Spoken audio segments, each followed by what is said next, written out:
এই নেত্রী যিনি তার সারাটা জীবন এই দেশে গণতন্ত্র প্রতিষ্ঠার জন্য উৎসর্গ করেছেন। আপনারা সবাই জানেন যে বিগত হাসিনা ফ্যাসিস্ট সরকার তার প্রতি যে অন্যায় আচরণ করেছেন, নির্যাতন করেছেন, নিপীড়ন করেছেন, দীর্ঘ 6 বছর তাকে কারারুদ্ধ করে রাখা হয়েছে।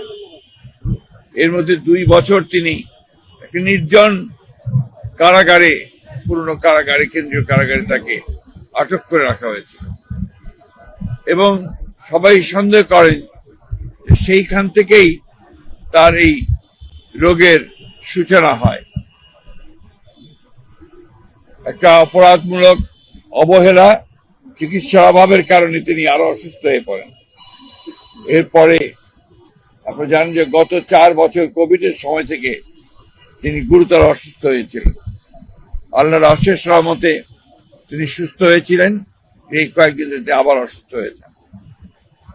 চিকিৎসকরা প্রাণপণে চেষ্টা করছেন এবং আশা করছেন যে তিনি আগামীকাল যদি আপনার এয়ার অ্যাম্বুলেন্স এসে পৌঁছায় কাতার থেকে, তাহলে আগামী পরশু অর্থাৎ রোববার তাকে লন্ডনে নিয়ে যাওয়া সম্ভব হবে।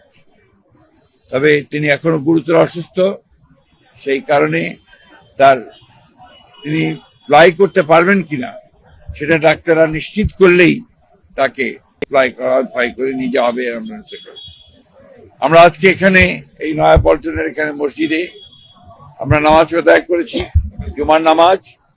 সারা দেশে আজকে জুমার নামাজের পরে বাংলাদেশের মানুষেরা দল মত নির্বিশেষে তারা আজকে এই মহান নেত্রীর জন্য, তার আরোগ্য লাভের জন্য, তিনি যে সুস্থ হয়ে আমাদের মাঝে ফিরে আসেন, যেন তার ওই অগত্যে আমরা সবাই অতিক্রম করতে পারি, সেই দোয়া আজকে বাংলাদেশের মানুষ তার কাছে, আল্লাহ তাআলার কাছে চেয়েছেন।